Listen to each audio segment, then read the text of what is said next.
Have you noticed that gasoline prices have gone up lately? Fertilizer and plastic daily necessities in supermarkets have quietly become more expensive. Even factories in Europe have started cutting production, and shipping companies in Asia have been forced to change their routes. The root of all this is not a new problem with the global supply chain, but a military conflict with no turning back between Iran, the United States, and Israel far away in the Middle East.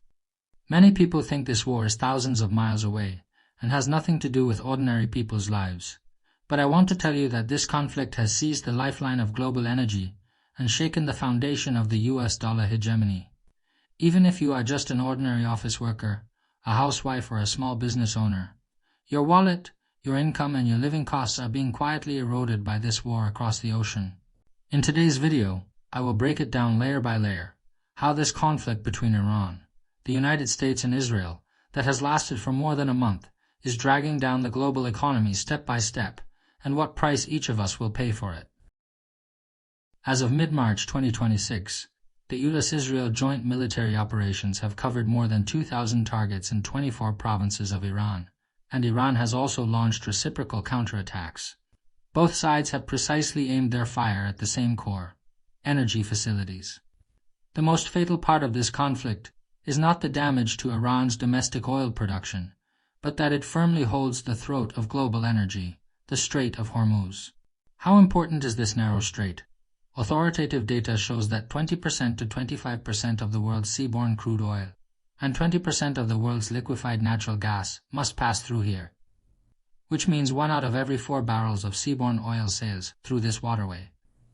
Once the strait is blocked and shipping is hindered, there will be an immediate huge gap in the global energy supply, and no country can fill this hole in a short time. Before the conflict broke out, the price of Brent crude oil stabilized at around $70 per barrel, a reasonable range that the global economy can bear.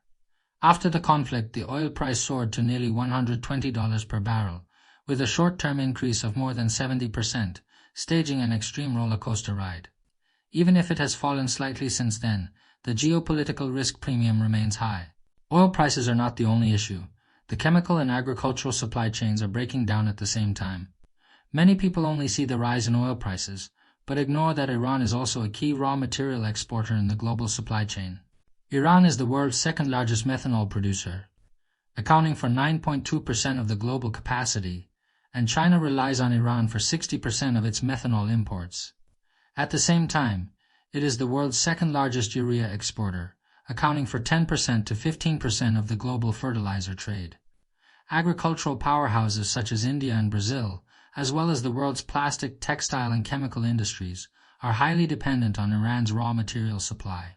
After the conflict broke out, Iran's exports of chemicals and fertilizers were completely hindered, and the prices of methanol and urea soared at the same time, sending the costs of downstream industries straight up. This means that not only your travel costs are higher, but also the fertilizer in farmland, food in supermarkets, and daily plastic products are all more expensive. A comprehensive cost increase triggered by energy. And raw materials is spreading from the upper industrial chain to every ordinary person's dining table in daily life. Fluctuations in energy and bulk commodity prices have never been isolated market phenomena. They will quickly spread to the macroeconomic level like dominoes, directly affecting the global inflation trend and the core decisions of central banks around the world. This is the deeper impact of this conflict on the world economy. Authoritative institutions such as the United Nations Conference on Trade and Development and Capital Economics have made consistent estimates. The global inflation rate will rise by 0.5 to 0.7 percentage points, and the global GDP growth rate will be dragged down by 0.1 to 0.2 percentage points. The numbers may seem small, but they are enough to break the just recovering economic recovery rhythm of the world. Let's take the most intuitive example of the United States. Before the conflict, the U.S. inflation rate had fallen back to 2.4%, and the Federal Reserve originally planned to start an interest rate cut cycle to boost economic recovery. But once the oil price remains above $100 per barrel for a long time, the U.S. inflation rate will soar to more than 4%, and the originally controllable inflation pressure will stage a comeback in an instant. Europe is in an even more difficult situation. Europe itself has an extremely low energy self-sufficiency rate and is highly dependent on Middle Eastern crude oil and natural gas. The energy crisis brought by the Russia-Ukraine conflict has not been completely resolved, and the US-Israel-Iran conflict has dealt a fatal blow to European manufacturing. The fuel and raw material costs of factories have doubled. The competitiveness of the manufacturing industry has continued to decline, and even small and medium-sized manufacturing enterprises in Germany and France have been forced to cut production or shut down due to excessively high costs. At this time, central banks around the world are caught in an unprecedented dilemma. Without raising interest rates or tightening policies, inflation will get completely out of control, prices will soar, and ordinary people's life pressure will surge. Raising interest rates and tightening policies will suppress the already fragile economic recovery, push up corporate financing costs, reduce jobs, and send the risk of economic recession soaring. This situation of high inflation and low growth is the most feared stagflation in economics. Over the past 2 years, the global economy has finally recovered from the pandemic and supply chain crisis, and this war in the Middle East has directly pushed the global economy back to the brink of stagflation. For ordinary families, the most intuitive feeling is that income has not increased, but the costs of food, clothing, housing, and transportation have all risen. For enterprises, orders have decreased, costs have risen, and profits have been continuously compressed. For emerging market countries, energy import costs have surged, trade deficits have expanded, local currencies have depreciated, foreign capital has flowed out, and economic pressure has multiplied. There are no winners in this conflict, only economic costs borne by all mankind together. Although the United States is seemingly a military power, the cost of a long-term war is also staggering. Some institutions estimate that if the war lasts for several months, the total military cost may reach hundreds of billions of US dollars. Referring to previous Middle East wars, the long-term consumption may even exceed $2 trillion US dollars, and these costs will eventually be passed on to American taxpayers. The pressure on the macroeconomy and the policy dilemma will be immediately reflected in the global financial market and trade system. Capital flows, asset prices, and global logistics will all be restructured accordingly, forming a new round of wealth and industry differentiation. After the conflict broke out, the global financial market has opened a safe haven mode. Capital is fleeing risky assets in a frenzy and pouring into safe haven assets, such as gold and U.S. Treasury bonds. The gold price once broke through $5,330 per ounce, hitting a record high.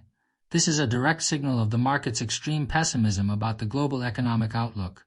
Global stock markets have seen a collective correction. The South Korean stock market plummeted 7.2% in a single day, and the Japanese and German stock markets fell sharply at the same time. High-valued sectors such as technology and consumption are under obvious pressure. Only the energy and military sectors have barely held up due to the benefits of the war. Behind this differentiation is the global capital's panic about future uncertainties.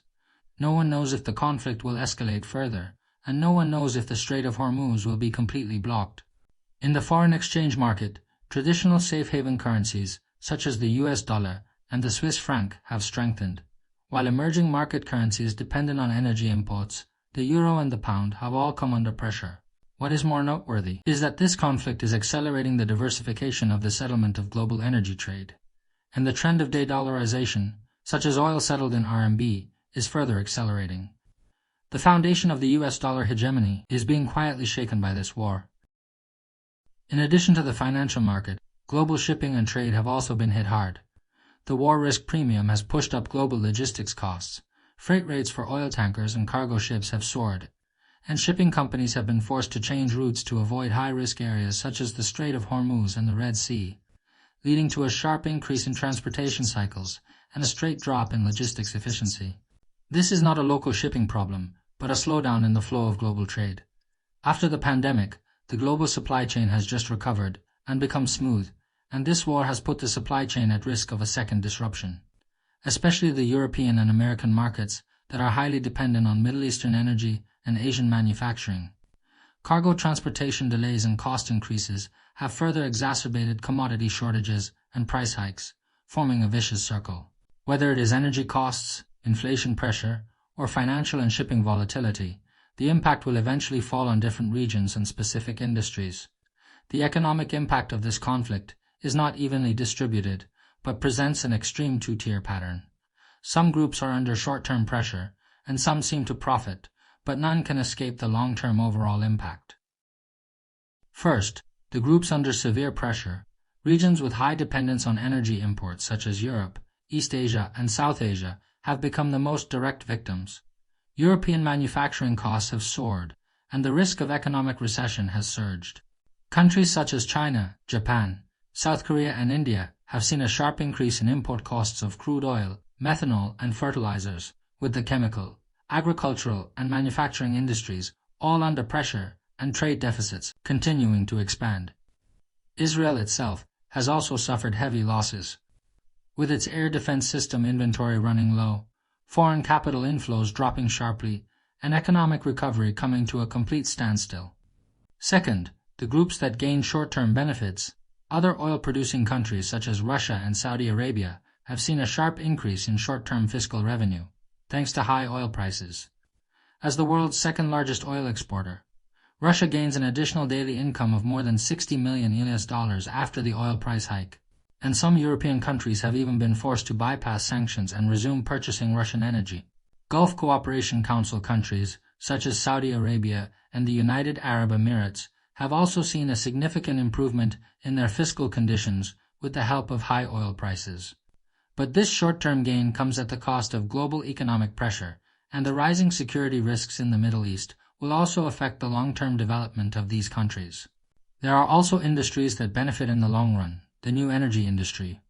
High oil prices are forcing countries around the world to accelerate energy transformation, and the demand for photovoltaic, wind power, and new energy vehicles is further increasing. In the long run, this conflict will accelerate the global breakaway from fossil energy dependence and promote the restructuring of the energy structure. But in the short term, the new energy industry will also be affected by supply chain fluctuations and cannot immediately alleviate the current energy crisis. After sorting out the actual impacts in various fields at present, we need to focus more on the future trend, whether this conflict will ease, continue to drag on, or escalate completely. Different outcomes will directly determine the direction of the global economy in the next 6 months to a year, and also affect everyone's life expectations.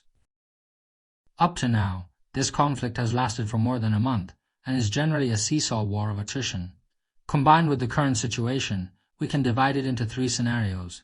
The first scenario is a short-term easing. Iran sends a signal for dialogue. The US and Israel control the scale of the conflict. Third parties intervene in mediation, and both sides restart ceasefire negotiations. In this case, oil prices will quickly fall back to a reasonable range of $70 to $80 per barrel. The geopolitical risk premium will be cleared. Global inflation pressure will be relieved rapidly. Central banks will restart interest rate cuts, and economic recovery will return to the right track. This is the most favorable situation for the global economy. The second scenario is a protracted seesaw conflict. This is the most likely trend at present. US-Israel airstrikes and Iranian missile counterattacks continue to drag on. Shipping in the Strait of Hormuz remains restricted, and oil prices fluctuate at a high level of $90 to $110 per barrel. In this case, global inflation will remain high for a long time. Central banks will be forced to postpone interest rate cuts. Global economic growth will continue to slow down. Ordinary people's living costs will remain high, and corporate pressure will persist. This seesaw war will continue to consume the vitality of the global economy. The third scenario is a complete and out-of-control escalation. Iran completely blocks the Strait of Hormuz. The conflict spreads to other Middle Eastern countries, and even triggers a full-scale regional war. In this case, oil prices will soar directly to $120 to $150 per barrel. There will be a huge gap in the global energy supply. Shipping will be completely interrupted. The global economy will fall into severe stagflation. The financial market will be in violent turmoil, and even a global economic recession will be triggered. This is the worst result that everyone is unwilling to see. Regardless of the scenario, we can see the core essence through the superficial phenomenon. This seemingly distant Middle East conflict has long been bound to everyone in the world, and it also makes us re-understand the deep connection between peace and economic development in the era of globalization. In today's era of globalization, the global economy has long been a closely connected network. No country can stay out of it, and no ordinary person can be completely immune. A missile fired at Iran's oil facilities will eventually turn into higher gasoline prices in your fuel tank, more expensive vegetables in the supermarket, suspended orders in factories, and shrinking wealth in your account. This conflict tells us that peace is the greatest dividend for the global economy. The cost of geopolitical unrest is never borne alone by soldiers on the battlefield, but by every ordinary person in the world together.